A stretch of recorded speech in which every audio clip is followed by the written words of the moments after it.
everyone, it's Holly, and today I'm here with my review of Asking for It by Lilah Pace, which I read a few weeks, maybe a month ago, and I really enjoyed it and felt really moved by this book, and I wanted to do a review of it.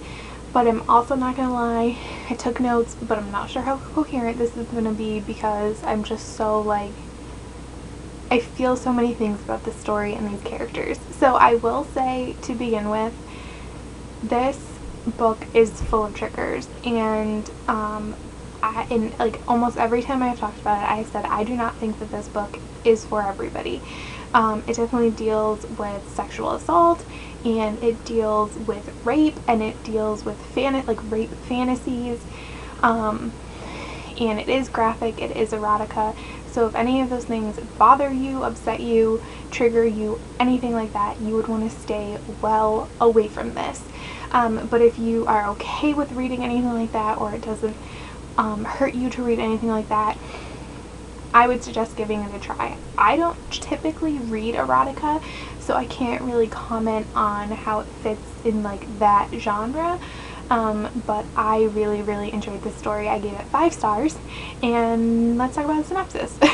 So it follows a girl, and her name is Vivian, and I'm pretty sure she's a PhD student and a TA and everything at a university, and she is a victim of rape, and she also has rape fantasies, and she has struggled with this for a long time. She's seeing a psychologist or psychiatrist, I don't know, I never remember the difference, and I don't know what she's seeing. I feel like that's not important to this. And she and her boyfriend end up splitting up because she decides to tell him that this is what she wants out of their sex life, and he can't accommodate that request, which is understandable. She has the right to desire it, and he has the right to not desire it, because basically she's asking him to act like he's raping her. So they break up, and then he gets drunk at a party and basically tells everyone that that's what she wants, and she is really embarrassed, and she tries to play it off. And then this guy that happens to be at the party comes up to her and says that if that's what she wants, he can accommodate her. And his name is Jonah, and he's actually a professor, not in her department or anything. There's none of that shenanigans going on in this story. There's many other shenanigans going on though. And so the story follows their relationship, kind of their play relationship, but also as it develops and becomes one of more emotion and caring and love, and how to deal with how they started their relationship and how they're both coming at it, because they both kind of want different things. So the characters. The story is told in first person, which I think I've said before a few times I'm not a fan of, although I'm getting more and more used to it. I definitely don't generally like it in my romances because I like to see both characters falling in love, but I feel like this was an excellent use of it. It allowed me to really get into Vivian's head and understand where she was coming from, and I feel like with this kind of story, because it's so taboo almost, and it's hard to talk about. I was reading the comments when Smart Bitches Trashy Books reviewed this, and people were trying to be as nice as they could in the comments, because fortunately most of the romance community is pretty nice and friendly in my experience, but there was a lot of just I don't understand why you would want this, but I think it's the author's job to help you understand why she would want this, and it worked for me. And I just love Vivian as a character. I really care about her. I'm very connected to her. And then there's Jonah, who I also love. And even though I didn't get in his head, his behavior and the way he reacted to things that Vivian did showed me so much about him. I'm not sure I've ever read a book told in first person that has written another character, the outside character, so well.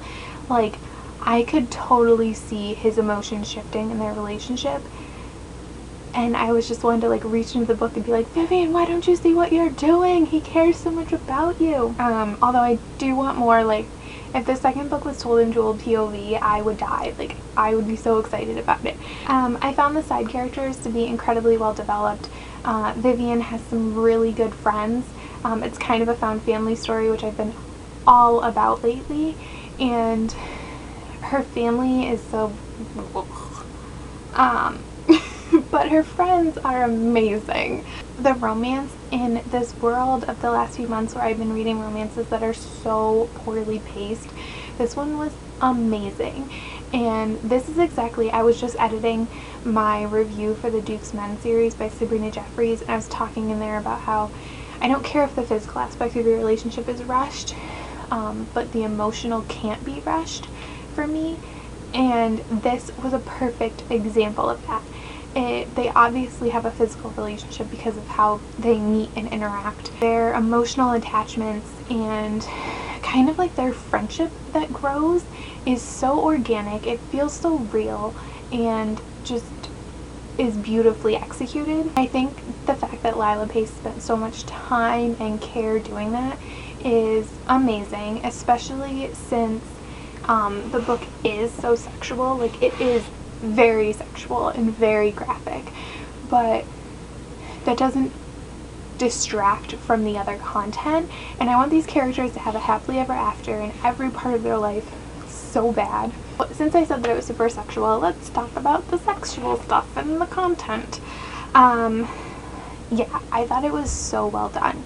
Like I said before, I think this is a slightly hard topic for people to understand and approach, and that's kind of what drew me to it. I did initially hear about this on the DBSA podcast and people saying that it was really well done, and whenever I hear about a book that kind of like seems like it may not work, I'm kind of drawn to it just to see if it's a train wreck or if it's amazing.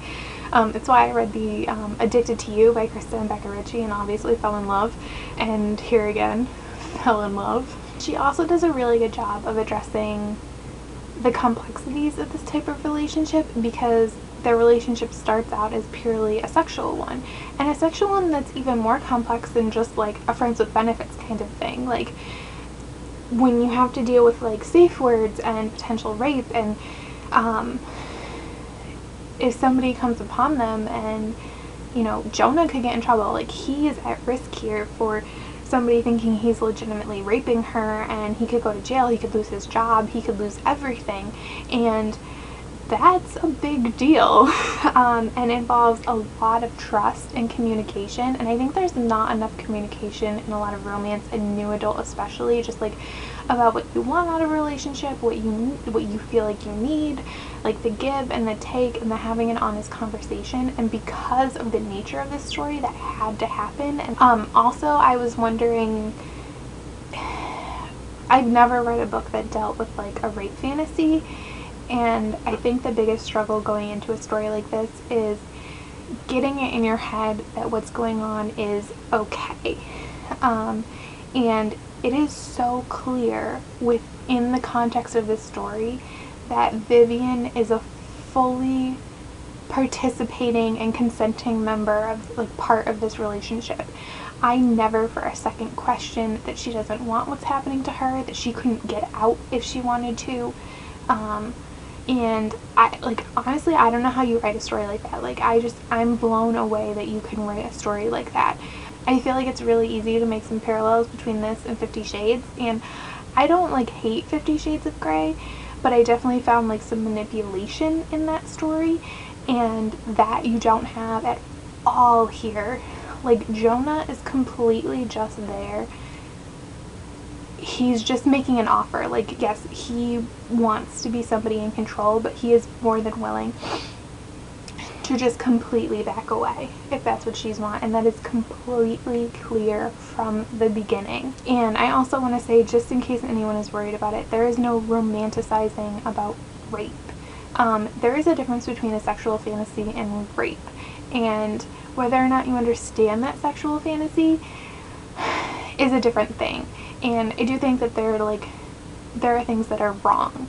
Like, I think like pedophilia is wrong, but I think somebody just in their mind wanting the illusion of rape I don't think that there's anything wrong with that. I don't think that makes you a bad person. I don't think that makes you a damaged person. And Vivian makes, like, she thinks she is broken. But she makes logical, thoughtful decisions about what she's doing. And her rape is explored in the like her actual rape is explored in the context of the story, and that is completely different from what goes on with Jonah. So I feel like I've kind of already answered this, but would I recommend this? I would. If none of those things would trigger you, I would recommend this. And if you can handle graphic sexual content, I would recommend it. I think it's a beautiful story about beautiful characters. It does end on like a mild cliffhanger. Like, it almost reads like a standalone, but not a romancy standalone. It is going to be a duology. As far as I know, it's just 2 books. The second one comes out in September. So excited for it. I will probably do a video review of that one as well. I also really want to know who the hell Lilah Pace is, because I know this is a pseudonym, and she is supposedly a best-selling author, or he. It could go either way. I don't know. But I want to know who he says she is, so I can read their other books, because if I like the writing so much, it must be good in the other stuff. And I hope that eventually, maybe after begging for it comes out, we get to find out who it is. For all I know, this is an author I have read, and I just don't know. Like, I don't... Those are my thoughts on Asking for It by Lilah Pace. Thank you so much for watching. Bye!